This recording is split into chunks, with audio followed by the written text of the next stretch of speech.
ঘরে ফেরার দাবিতে হাওড়া জেলা শাসকের কাছে ডেপুটেশন ঘর ছাড়াদের। উলুবেড়িয়া উত্তর বিধানসভা এলাকার চন্দ্রপুরের প্রায় ৬৭ পরিবারের সদস্যরা মঙ্গলবার মিছিলে করতে গিয়ে হাওড়া জেলা শাসকের কাছে তাদের দাবি জানিয়ে ডেপুটেশন দেয়। তাদের অভিযোগ, তৃণমূল কংগ্রেস দলের হয়ে কাজ করলেও এলাকার বিধায়ক নির্মল মাঝির অনুগামীরা এলাকায় অনৈতিক কাজকর্মে লিপ্ত। সেই অনৈতিক কাজের প্রতিবাদ করা ও বাধা দেওয়ায় প্রতিবাদকারীদের এলাকা ছাড়া করে রেখেছে সেখানকার তৃণমূল নেতারা। দীর্ঘ প্রায় ৪ বছর তারা ঘর ছাড়া। কলকাতা আদালতের নির্দেশ পেয়ে একবার বাড়ি ফিরলেও পুনরায় অত্যাচারের কারণে এলাকা ছাড়তে বাধ্য হন কয়েকজন। এই প্রসঙ্গে আমতা থানার পুলিশের ভূমিকা নিয়ে ক্ষুব্ধ ঘর ছাড়া সদস্যরা। ছাড়া হয়েছি বলে এসেছি। আমরা আমতার সঙ্গের ডাঙার লোক। ৪ বছর ঘর ছাড়া। ওই গন্ডগোল হয়েছিল বলে চলে এসেছি প্রতিবাদ করতে। ওই তো প্রতিবাদ করতে গেছি বলেই তো আমাদেরকে মারধর করে। জব কার্ডে টাকা কথা বলতে গেলে, আবার বাড়িতে বিয়ে করতে গেলে ওই টাকা নিয়ে নিবে, ঘরে এলে পরে ঘরের টাকা নিয়ে নিবে বলতে গেলে প্রতিবাদ। ওই তৃণমূলের লোকেরা আসবে কি আমি ওসব বলতে পারবো না। হ্যাঁ, ওই নিয়ে আমাদেরকে প্রতিবাদ করতে গেলেই আমাদেরকে মারধর করতে আসে, বাড়ি ছাড়া করে দেয়। 4 বছর ধরেই বাচ্চাদিকে নিয়ে বাইরে আছি। বাড়ি ঘর ধরে ঢুকতে না দিলে পরে আমাদেরকে এরমভাবেই থাকতে হচ্ছে। আর কি করবো? সবাইকে বলেছি, কেউ কথা দিচ্ছে না। পড়ে গেছে, কিছু নেই। এখন ফুটে ফাটেই পড়ে আছে। ওই 3 এমসি বাড়ি ছাড়া। ওই তো টাকা পয়সা দিলেই ভালো, নালে খারাপ। প্রতিবাদ করতে গেলেই খারাপ। 100 দিনের টাকা দেয় না, কাজ গড়িয়ে মাঠে ঘাটে কাজ গড়িয়ে টাকা দেয় না। ওই ওরাই কাজ গড়িয়েছে, তৃণমূল লোকেরা।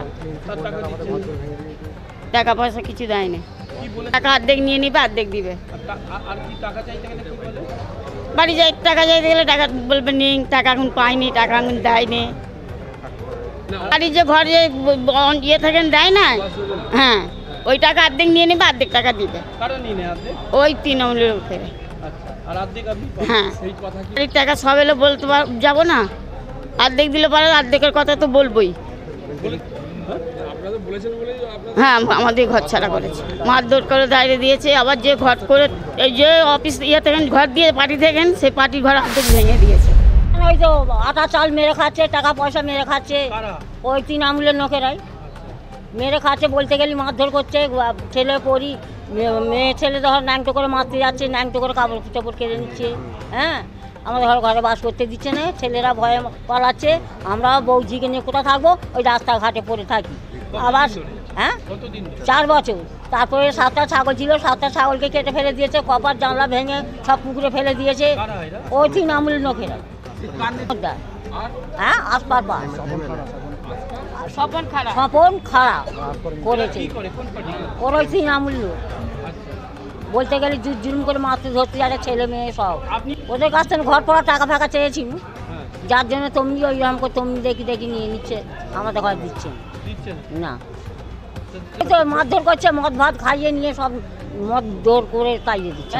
ঘরে ঢুকাচ্ছে মদ খাইয়ে। মেয়ে মানুষ আমরা ঘর সেজে চাই। এই কাণ্ডটা করাচ্ছে নির্মল মাঝি। এইটাই ঘোরাচ্ছে। এমএলএ ওই করাচ্ছে, অন্য লোকজনকে দিয়ে ওই করাচ্ছে। আর ঘরে ধরে যেতে দেয় না। নির্মল মাঝির কাছে গেলে নির্মল মাঝি বলে আমরা জানি এইসব কথাই বলে। এবার আস্তে আস্তে চলে যাও। পুলিশ ওই তো চন্দ্র পুলিশ আমাদের ওইটা কোথায়? চারটাই তো নাকি চন্দ্রপুর। চন্দ্রপুরের পুলিশ পাকা রাস্তার গায়ে ফাঁড়ি করে দিয়েছে যে ওরা যা করে ওরাও পাচ্ছেন না। মারধর, তারপরে ঘরের ভেতরে ন্যাংটো হয়ে সব বৌঝিয়ে ঘর টানাটানি করতে যায়। ঘরের ভেতরে হাগা, কপার জানলা সব ভেঙে ফেলে দিয়েছে। হাঁড়ি কলছি কিচ্ছু নেই যে আমরা যেয়ে ফুটিয়ে খাবো, আমাদের তাপ নিয়ে রাখবো। ছেলেরা হয়তো ভয়ে পালিয়েছে, কাটবো মারবো করে পালিয়ে যাচ্ছে। জেলে ছিল, এই জেল থেকে বেরিয়ে গেছে। দীর্ঘ 4 বছর বাড়ি ছাড়া আছি। হাইকোর্টের অর্ডার মহামান্য আমতা চন্দ্রপুর। প্রথমে পার্টির গোষ্ঠীদ্বন্দ্ব হয়। শাসক দলের গোষ্ঠীদ্বন্দ্বের কারণে আমরা এলাকা ছাড়া। তো এলাকার বাইরে দীর্ঘ 4 বছর পড়ে আছি। এর আগের একটা হাইকোর্ট মহামান্য আদালত রায় দিয়েছিল, সে হাইকোর্টের অর্ডার থাকা সত্ত্বেও আমাদেরকে বাড়িতে ঢুকতে দেয় না। অর্ডার নেওয়ার পরে দুটো ব্যক্তিকে ঢুকিয়েছিল, একটা মহিলা একটা পুরুষ। দুটো ব্যক্তিকেই 3 দিন বাড়িতে তালা মেরে রেখে দিয়েছে, কোনো খেতে কিছু দেয় না। একজনের নাম হচ্ছে আসগার আলী খাঁ, ওনার ওয়াইফ। দুটো ব্যক্তি বাধ্য হয়ে না খেতে পেয়ে জলের পিপাসা পান করতে পারে না, বাইরে বেরিয়ে এসছে ছুটকে পুলিশের প্রশাসনের সামনে। প্রশাসন কোনো পদক্ষেপ নেয় না। রিসেন্টলি একটা হাইকোর্টের অর্ডার হয়েছে, আমরা হাইকোর্টের অর্ডার নিয়ে এসপি সাহেবের কাছে গেছি, এসডিও সাহেবের কাছেও গেছি, আমতা পুলিশ প্রশাসনের কাছেও আমাদের যা কাজ করার সব পাঠানো হয়েছে উকিল মাধ্যমে। আমরা নির্বাচন কমিশন মহাশয়ের কাছে গেছি, ডিএম সাহেবের কাছে এসেছি। আমরা সকলের মদত নিয়ে আপনাদের মিডিয়ার প্রশাসনকে বলা হয়েছে, প্রশাসন কোনো রকম কোনো আস্থা দেয়ই নেই, বাড়িতে ঢোকার কোনো আস্থাই দেয় না। এর আগে বিধায়ক সাহেবকেও বলা হয়েছিল যে আপনি নিউচল করে আমাদেরকে গ্রামে ফেরান, ডাক্তার নির্মল মাঝি। উনি বলছে যে আমি চেষ্টা করছি, চেষ্টা করে পেরে উঠতে পারছি না। আফসার মির্জার চাপ। আফসার মির্জা উলবেড়া উত্তরের সহসভাপতি, উনিও তো একটা পদে আছে। তো বিধায়ক আমরা অন্যায়ের প্রতিবাদ করেছি, সেই জন্যই গোষ্ঠীদ্বন্দ্ব। আমরা অন্যায়টাকে মানতে পারছি না। 100 দিনের কাজের টাকা নিয়ে নেবে, তারপরে ওই ইন্দা আবাসনের টাকা, বাড়ির টাকা ঢুকবে, তা থেকে টাকা নিয়ে নেবে।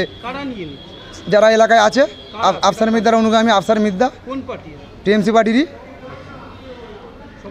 শাসকের অন্যায়ের প্রতিবাদ করতে গেলে যেটা হয়, মুখ বন্ধ করে রাখলে ভালো, মুখ খুলে। সাজদা আহমেদকেও জানা হয়েছে, উনিও খালি ওই আস্থা দেয়, জয় ঠিক হয়ে যাবে, ঠিক হয়ে পরস্পর আস্থা দিতে দিতে 4টে বছর কেটে গেছে। আমরা রাস্তার ভিখারি হয়ে গেছি, রাস্তায় রাস্তায় ঘুরছি। এরকম 67টা পরিবার, সংখ্যায় প্রায় 400-র ওপরে। আজকে ডিএম সাহেবের কাছে এসেছি, আশাবাদী আছি উনি কিছু একটা পদক্ষেপ নেবে। মহামান্য হাইকোর্টের আমরা অর্ডার আছে আমাদের কাছে, এর আগের অর্ডার কপিও আছে 2023 সালে, এটা 2024 সালে। ঢোকানো হচ্ছে না। ওই তো আপনাকে বললাম যে দুটো ব্যক্তিকে ঢুকিয়েছিল, ধরি মাছ না ছুঁই পানি, না আদালতের কথা মানলে লয়, মেনে আর দুশ্চিন্তা তো অবশ্যই রয়েছে। যতক্ষণ না আমরা বাড়িতে যেয়ে থাকতে পারছি, আমরা চাইনি, কোনো অশান্তি চাই না। আমরা বাড়ির মানুষ বাড়িতে ফিরে শান্তিপূর্ণভাবে বসবাস করতে চাই।